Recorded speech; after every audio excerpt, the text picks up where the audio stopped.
SIR এর প্রতিবাদে all out ঝাঁপিয়েছে Trinamool Congress. ইতিমধ্যেই ক্যাম্পেইন প্রচার জোরদার চলছে।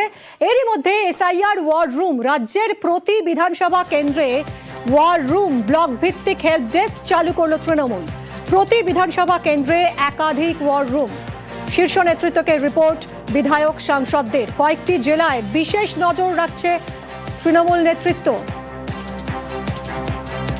কথা বলবো, আবির রয়েছে সরাসরি। আবির, এই ওয়ার রুমের কাজ কি হবে?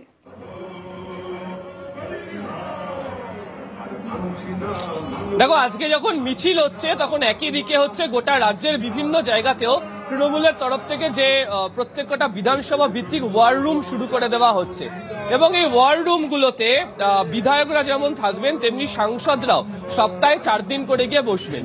এই ওয়ার রুমের সদস্য করা হচ্ছে 15 জনকে, তার মধ্যে 2 জন আইটির কাজ করবেন। বাকিদের কাজ হচ্ছে যে সমস্ত বিএলও 2 রয়েছেন ওই বিধানসভা কেন্দ্রের মধ্যে তাদের প্রত্যেকের সঙ্গে যোগাযোগ রাখা।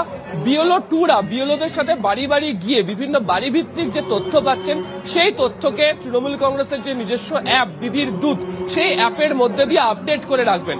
অর্থাৎ কোথাও কোনো ধরনের কত সংখ্যক ভোটার রয়েছেন, কেউ কোথাও কোনো অসুবিধার মধ্যে পড়েছেন কিনা তার সরাসরি যাবতীয় তথ্য এই বিধানসভা কেন্দ্রের এই ওয়ার রুমগুলোতে এসে পৌঁছতে শুরু করবে।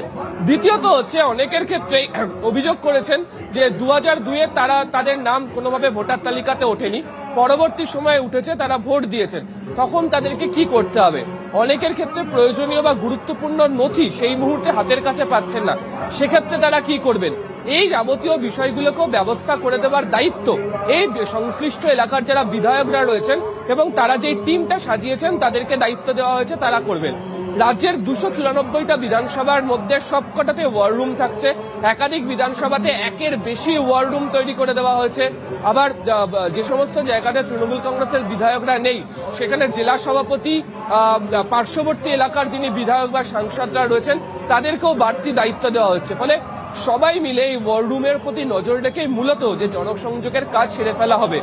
যারা এই মুহূর্তে যে সমস্ত বিধায়করা, জেলা থেকেও একাধিক বিধায়ক এই মুহূর্তে কলকাতাতে এসছেন, যারা রয়েছেন তাদেরকেও নির্দেশ দেওয়া হয়েছে মিছিল শেষ হয়ে যাওয়ার পর তারা যেন সরাসরি চলে যান এবং আজকে থেকে যেন ওয়ার রুম পুরোপুরিভাবে অপারেশনাল হয়। আগামী 1 মাস এই ওয়ার রুম থাকবে এবং যাবতীয় যে তথ্য আসবে সেই তথ্য বিশ্লেষণের কাজও কলকাতা থেকে দলের শীর্ষ নেতৃত্ব বসে করবেন।